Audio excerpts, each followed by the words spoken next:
早日新闻来关心在地人在地情，为了好民众呢，更加了解这个客家庄的文化信仰，就敢图书馆举办这个在地特色，这个庙宇信仰文化的小旅行活动，那带大家呢动手做敢若这个红菇粿这个新定邦，同时呢，佫提起万安宫祈福，透过在地美术专家介绍这历史甲典故，大家拢感觉真趣味。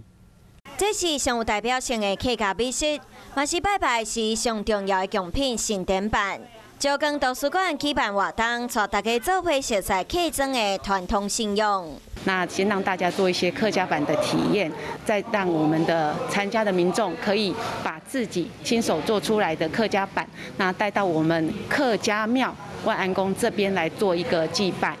众人伫老水传影，用客语念足多文，伫老水解说嘛了解客庄庙宇和万兰庙宇的无同。那一般庙宇的部分来讲，都是主神为只有一个。